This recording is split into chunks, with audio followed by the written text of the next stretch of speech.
Baik, Assalamualaikum warahmatullahi wabarakatuh. Selamat siang, salam sejahtera untuk kita semuanya. Om Swastiastu, Namo Buddhaya, salam kebajikan. Rekan-rekan sekalian, hari ini kami akan melaksanakan kegiatan rilis terkait dengan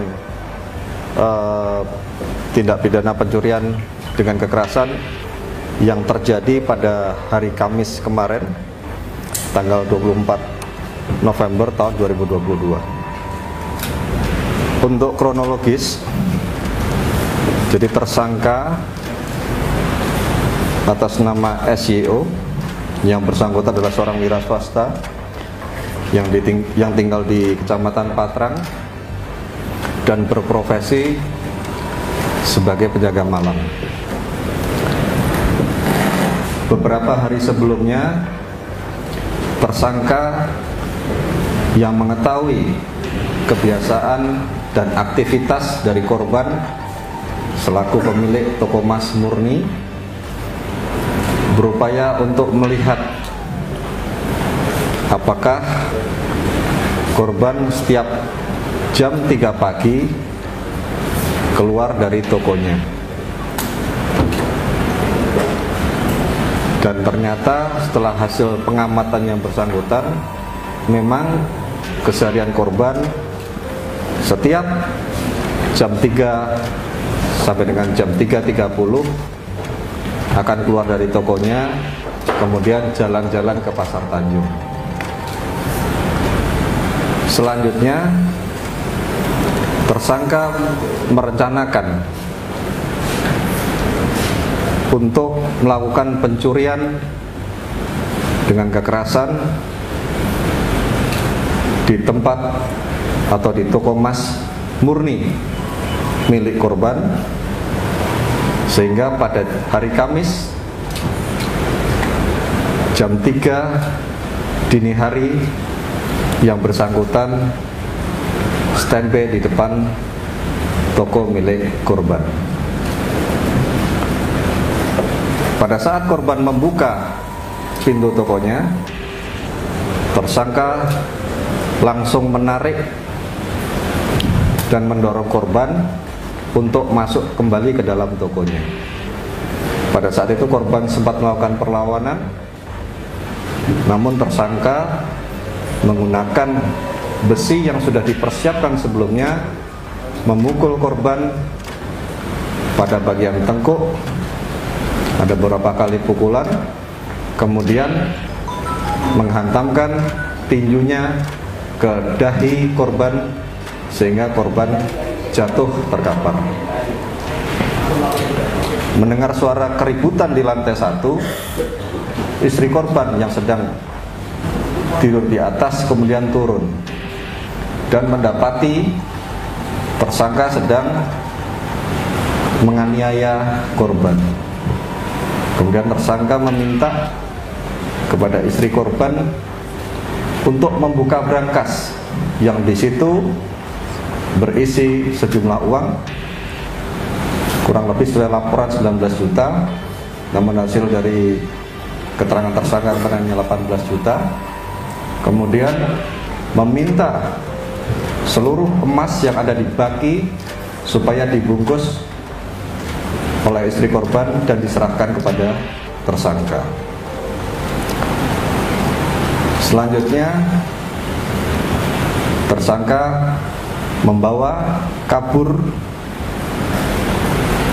uang sejumlah 18 juta ditambah dengan emas yang beratnya kurang lebih 1,5 kilogram.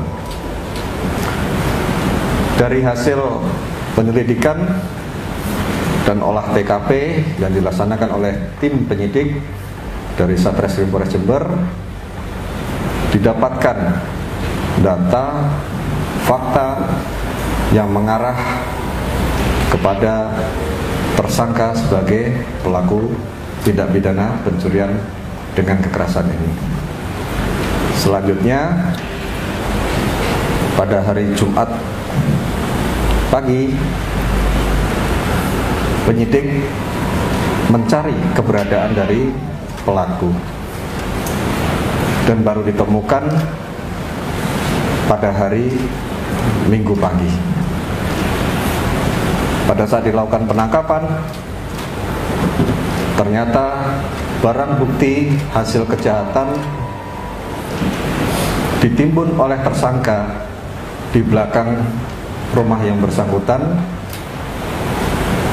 di sebuah bangunan yang sudah tidak dipergunakan kembali. Kemudian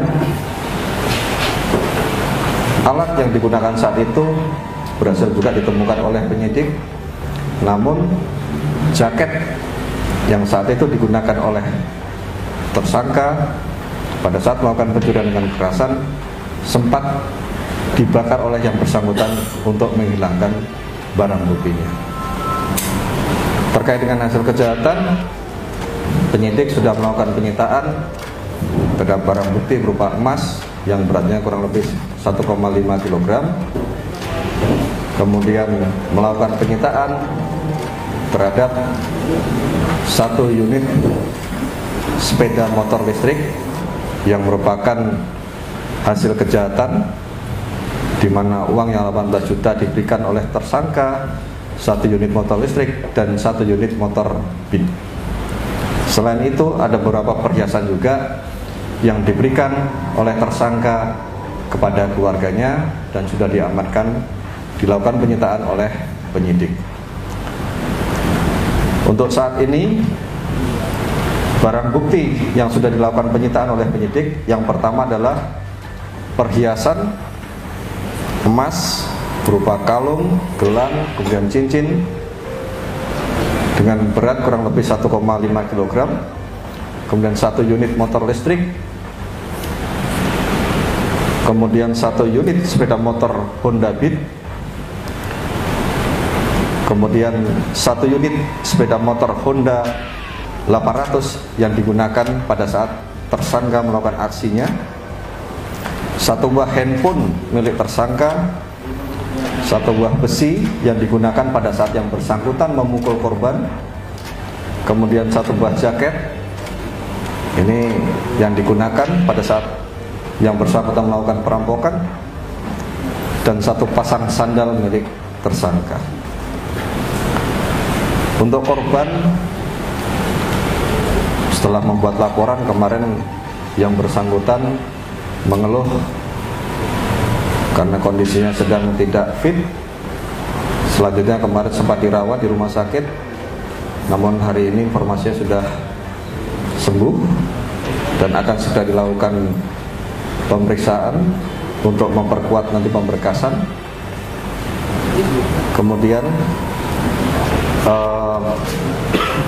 untuk tersangka tersendiri kita kenakan pasal 365 ayat 1 dan 2 ke 1 dan ke 4 KUHP dengan ancaman hukuman maksimal 12 tahun. Sebagai catatan bahwa tersangka sebelumnya di 2006 dan 2009 pernah melakukan tindak pidana pencurian juga dan sudah pernah menjalani hukuman di LP Jember. Sementara hasil dari pemeriksaan terhadap tersangka, yang bersangkutan menyatakan bahwa yang bersangkutan melakukan perbuatan tersebut karena yang bersangkutan sedang ditagih hutang. Jadi tersangka memiliki beberapa hutang, khususnya di warung, karena yang bersangkutan tidak bisa memenuhi kebutuhan hidupnya sehari-hari.